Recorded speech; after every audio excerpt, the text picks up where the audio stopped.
Hello friend, আসসালামু আলাইকুম। কেমন আছেন আপনারা সবাই? আশা করি আপনারা সবাই ভালো আছেন। আপনাদের দুই আলহামদুলিল্লাহ আমি একদম ভালো আছি। এই যে এক গাদা কালকে কাপড় ধুয়েছিলাম, ওগুলোই শুকিয়ে গেছে। এই সবে নিয়ে আসলাম ওই ঘর থেকে। আর এখন সবে 12টা বাজে। এই একটু আগে আমি ঘুম থেকে উঠেছি। কালকে রাত্রে ঠিকঠাক ঘুম হয় না তো, তাই জন্য। আর ওড়নাগুলো একটু একটু ভিজেছিল, ওখানটা মেলে দিলাম। তো এই তো তার আগে চলেন ট্রাইপডটা নিয়ে নিই, ট্রাইপডটা বার করি। কেননা ট্রাইপড দিয়ে একটু ভিডিও শ্যুট করার আছে, ওই জন্য। বর তো আর যাবে না, তাই জন্য এই তো ট্রাইপডটা নিয়ে নিয়েছি। চলুন কিচেনে রান্না টান্না বসিয়ে দিয়েছি। আর একটু চা নাস্তা হালকা পাতলা খেয়েছি, খুব তাড়াতাড়ি রান্না বসিয়ে দিয়েছি কেননা খাবো বলে। এইদিকে দেখেন ডালটা করে নিয়েছি, আমড়া ডাল করেছি। আর এদিকে পেঁয়াজ আর লঙ্কাটা একটু লাল করে রেখে দিয়েছি, কেননা আজকে কি রান্না করব না করব আগে গিয়ে আপনাদেরকে দেখিয়ে দেব। আর এইদিকে মাছের মশলা কষাচ্ছি, যেমন ওই যে ফোড়ন দিয়ে, ওই কালো জিরা ফোড়ন দিয়ে তারপরে পেঁয়াজ টিয়াজ দিয়ে যেমন হয় না মাছের মশলা কষানো, ওটাই কষাচ্ছি। আর এইদিকে আলু সেদ্ধ বসিয়ে দিচ্ছি। আর আজকে আলু মাখা করব, ডাল করেছি, আর এই যে মাছের ঝোল এটাই দেব, আর কিচ্ছু করব না। আর এইটুকু করলেই হয়ে যাবে। আর এমনিতেই তো মাংস বল মুখেই তুলতে পারছে না, একটু মাছটা তুলবো না, খাচ্ছে, তাই জন্য। আর হ্যাঁ, আর একটা কথা বলে দিই, এটা কিন্তু পেঁয়াজ রসুন দুটোই পড়ছে মাছের ঝোলটা। আপনাদেরকে আগের দিনকে আমি বলেছি আমি টাটকা মাছে কোনো রকম রসুন দিই না, কিন্তু হ্যাঁ মাছটা যদি একদিনের বাসি হয় সেটাই আমি রসুন ইউজ করি, আদা রসুন বাটা দুটো একসঙ্গে, এটাই। আর কালকে রাত্রে না এই 2 চাকা মাছ তো আর আমি ফ্রিজে রাখি না, এগুলো ভেজেই রেখে দিয়েছিলাম। আর এমনিতেই ফ্রিজে যে কোনো মাছ না রেখে দিলে সেই মাছের আর কোনো রকম স্বাদ থাকে না। আমরা বাধ্যতামূলক মানে না উপায় পেয়ে আমরা রোজ না বাজার যাই, তাই জন্য আমরা রেখে দিই, কিন্তু স্বাদটা টাটকা মাছের মতন পাওয়া কোনো মতেই যায় না, আপনারা জানেন। তারপরে দেখেন মশলাটা ভালোভাবে কষিয়ে নিয়েছি, এবারে জল দিয়ে দিলাম। জলটা ফুটলে তারপরে দুটো মাছ দিয়ে দেবো, ব্যাস এই তো। আর আজকে না অনেকটা লেট করে ঘুম থেকে উঠেছি তো, অনেক তাড়াহুড়ো করছি জানেন তো ফ্রেন্ড, কেননা রান্নাটা করে যাতে তাড়াতাড়ি খেতে পারি আমি আর আমার বর, এটাই। আর সকালবেলা ডিম সিদ্ধ আরে খেয়েছি, মানে পেটটা ভরা রয়েছে, তাও যাতে মেনটেন করতে পারি, এটাই, আর কিছুই না।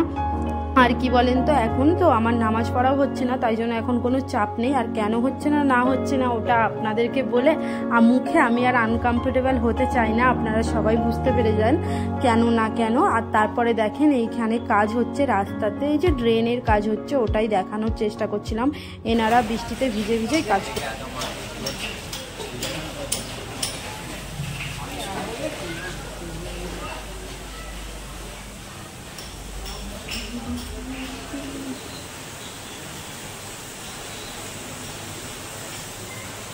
ও বাবু উঠো, স্নানে যাবে। হ্যাঁ গো, ওড়নাটা কোথায় গেল? ওড়নাটা পড়ে গেলে তোমার হুঁশ নাই? তুমি দিব্যি মোবাইল দেখছো কি গো? তোলো, ওটা তো নোংরা হয়ে যাচ্ছে গো, নিচেটা পড়ে গেছে খাটে। তুমি কোন দিকে তোমার ধ্যান গো? তোলো তোলো, ওটা না, এই একটাও কাজ করছে না জানেন। আমার গোসল করার আগে কোনো কাজ নাই। কিচেন টিচেন তাহলে তুমি সব করবে বলো। উঠো উঠো উঠো, গোসল করার জন্য।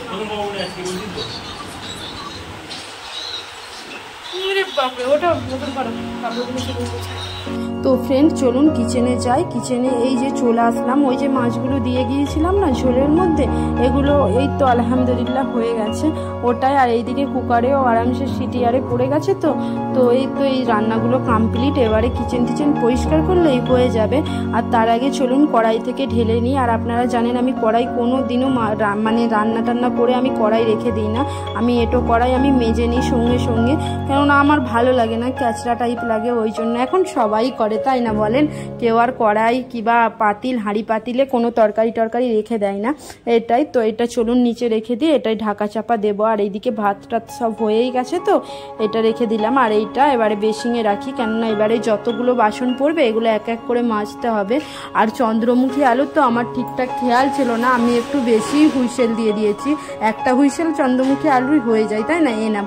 আর চন্দ্রমুখী আলুটা খেতেও ভালো লাগে। এখানে না সাধারণত চন্দ্রমুখী আলুটা অত সহজে পাওয়া যায় না জানেন তো, যখনই পাওয়া যায় আমার বর না 2-3 কেজি করে নিয়ে চলে আসে। আর দোকান বন্ধ হচ্ছে, তো এখন প্রায় রাত 12টা বাজে, এখন আমি ভিডিও এডিট করছি, তো দোকানগুলো বন্ধ হচ্ছে, এইগুলোর এক্সট্রা আপনারা সাউন্ড পাবেন, প্লিজ একটু ইগনোর করবেন কেমন। আর এইদিকে এই যে আলুটা হয়ে গেছে, আমি গ্যাসটা অফ করে দিলাম। আর তখন আপনারা প্রথমেই দেখতে পেলেন আমি অনেকগুলো কাপড় চোপড় নিয়ে আসলাম ঘরে, ওগুলো তো আর গোছানোর সুযোগ আর সময় দুটোই হয়ে উঠলো না। এখন একটু ফাঁকা বসেছিলাম বলে এগুলো আমি গুছিয়ে নিচ্ছিলাম। আর দিব্যি দেখছেন বর কেমন গা দুলিয়ে দুলিয়ে ফোন দেখছে, ওর এখন শরীর খারাপ, উঠতে পারছে না, তো সারাক্ষণটি গায়ে কাঁথা চাপিয়ে ও দেখছে, মানে ফোন দেখছে। আর কিছু মানে উঠলে একটু না মাথা টাথা ঘুরে যাচ্ছে ওর, এখন এই উইকনেসটা ওর শরীরে রয়েই গেছে। আর এত বড় শরীর খারাপ থেকে উঠলো এরকম তো একটু থাকবেই, তাই না বলেন। তারপরে দেখেন এক এক করে জামা টামা সব আমি গুছিয়ে নিচ্ছি, গুছিয়ে তারপরে আমি আলমারিতে রাখবো। আর একটা জিনিস কি জানেন তো, আমাদের বাড়িতে অনেক খাটমাল আসছে। খাটমাল বলতে কি জানেন তো, আমরা বাংলা ভাষায় যেটা পাতি ভাষায় বলি সেটা হচ্ছে ছাড়পোকা। ঘরে কি করে আমি জানি না, অনেক ছাড়পোকা লেগেছে। তাই জন্য আব্বা বললো যে ব্লিচিং পাউডার চারিদিকে ছড়া, ব্লিচিং পাউডার ছড়িয়েছি, সেই যে নতুন নাইটিটাই না আর একটা ওড়নাটায় তারপরে সায়াটায় একটু ব্লিচিং পাউডার লেগে গেছে, সেটা কিছু মতেই উঠতে চাইছে না সেই দাগটা, কি করবো আর বলেন। তো যাই হোক, এটা আর নতুন নাইটি তো এই মানে কি বলবো, এই সপ্তাহ 2 সপ্তাহ ধরে পরছি, এটা করাও যায় না, রেখে দেওয়াও যায় না এটাই। তারপরে বরকে বললাম যে তুমি ওড়নাগুলো আরে সব পেরে দাও, ওগুলো পরে গিয়েছিল, তো এটাই পেরে দিল। এক এক করে সমস্তগুলো সব আমি গুছিয়ে নিচ্ছি, গুছিয়ে গাছিয়ে তারপরে এইদিকে ঘরের কাজ সারবো। আর এখনও না অনেকগুলো হাতে কাজ আছে জানেন তো, এক এক করে সারতে হবে। ও ঘুমাক, মানে ঘুমাক বলতে ও একটু শুয়ে শুয়ে দেখুক, মোবাইল দেখুক, আর আমি এইদিকের কাজগুলো সেরে নেব। আর আমার বরের এখন কি হয়েছে জানেন তো, এত বেলা করে ঘুম থেকে উঠছে, তারপরে না দুপুরবেলা ফের ও 1-2 ঘন্টা ঘুমিয়ে পড়ছে। আর বুঝি ঘুমের কিছু ওষুধ টষুধ দিয়েছে কি, ঘুমটা বুঝি এখন শরীরের উইকনেসের জন্য এতটা পাচ্ছে ঠিকঠাক জানি না, তো ওর ভীষণ পরিমাণে ঘুম হচ্ছে। তারপরে দেখেন জামা কাপড়গুলো গুছানো হয়ে যাওয়ার পরে এক এক করে আলমারিতে গুছিয়ে সুন্দরভাবে রেখে দিলাম পাট করে করে। আমি তারে জামা কাপড় রাখতে একদমই ভালোবাসি না, আর সেই ঘরে যখন এঁটো জামা কাপড় থাকে না নোংরা, সেগুলো তারে রেখে দিই এক এক করে আমি গুছিয়ে, মানে ধোবো বলে। আর আপনারা জানেন আমি ঘরের মধ্যেই জামা কাপড় মেলি, জানলার মধ্যে, তাই জন্য এটাই। তারপরে দেখেন বাসন কোসন এক গাদা পড়েছিল, আমি কিচেন থেকে তো চলে গেলাম যাতে গ্যাসটা একটু ঠান্ডা হয়। আমাদের বাড়িওয়ালা মানে বউ বলেছিল, ভাবি বলেছিল যে তুমি পায়ের গ্যাস গরম গ্যাসের চুলোটাকে তুমি এরকম করে ধুয়ে মাজবে না, ওটা ভালো না।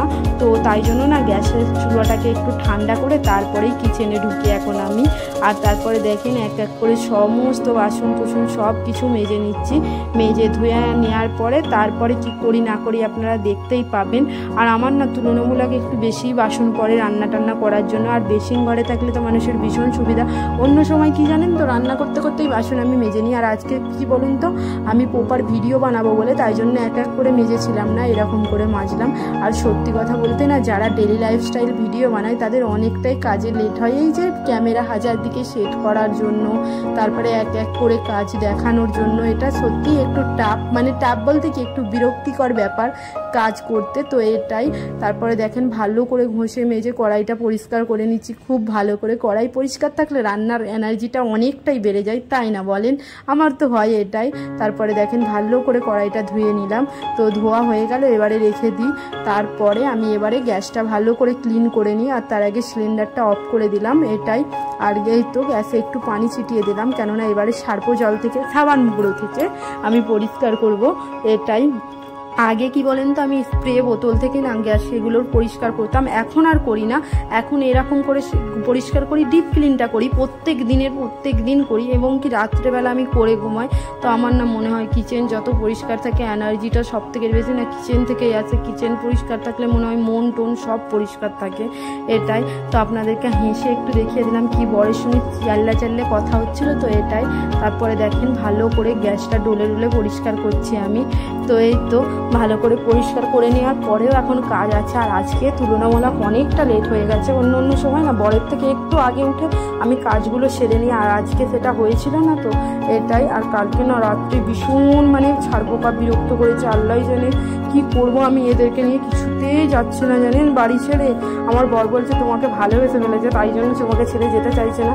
কালকে কি করেছে জানেন, মানে লাস্টে বাধ্য হয়ে আমরা খাট ছেড়ে মেঝেতে এসে ঘুমিয়েছি, তারপরে না একটু ঘুম হয়েছে না, এত বিরক্ত করেছে জানেন। কি করব, যদি আপনাদের কাছে কোনো রকম কিছু উপায় থাকে আপনারা অবশ্যই কমেন্টের সাহায্যে জানাবেন আমাকে, কেমন। এটাই। তারপরে দেখেন গ্যাসটা কত সুন্দর, গ্যাসটা পরিষ্কার করে আমি যে তরকারিগুলো রান্না করেছিলাম সেগুলো রেখে দিলাম। আর তারপরে আপনাদেরকে বললাম না সকালবেলা আমি সেই সবে সবে উঠেছি, এটাই ঝাঁট পড়েছিল না তো ঘরে, তাই জন্য ঝাড়ু আরে সব দিয়ে দিচ্ছি। আর এই দিকের আমার ঘরটা যে দেখছেন না, এই দিকের ঘরটা আমার ঝাড়ু দেওয়া হয়ে গেছে। আর একটা আমি কথা বলি আপনাদেরকে, মানে আমার বরের সঙ্গে বিয়ে হওয়ার অনেক কাল আগে থেকে না আমার অনেক একটা মানে ইচ্ছা ছিল, মানে স্বপ্ন টাইপ ছিল যে আমার একটা না বাড়ি হবে। বাড়ি বলতে কি জানেন তো, ফ্ল্যাট বাড়ি না, নিজের বাড়ি হবে। সেই বাড়িটা না আমার মানে একটা ড্রিম থাকে না মানুষের, যে এই রকম মডেল মানে এই রকম টাইপ আমার বাড়ি হবে। আমার না এই যে যেমন আমরা যে ফ্ল্যাটটায় এখন রয়েছি এই ফ্ল্যাটের মতো না আমার স্বপ্ন ছিল একটা আমার বাড়ি হবে, জানেন তো। তো আমি যখন এই ফ্ল্যাটে নতুন আমি যখন আসি, মানে যখন আমরা দেখতে আসি তখন দেখেই না এক চোখ দেখাই আমার আর আমার বরের না এই ফ্ল্যাটটা খুব পছন্দ হয়ে গেছিলো থাকার জন্য। রেন্টে আমরা থাকি তবে।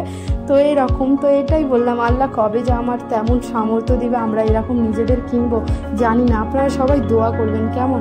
তারপরে দেখেন রাত্রেবেলা আমার বর বলেছিল আলুর চপ আর পেঁয়াজের চপ খাবে বলে, তো এই চপগুলো বানিয়ে নিয়েছি। তো আজকের মতন ব্লগটা এইটুকুই। আপনারা সবাই ভালো থাকবেন, সুস্থ থাকবেন, দোয়াই অবশ্যই আমার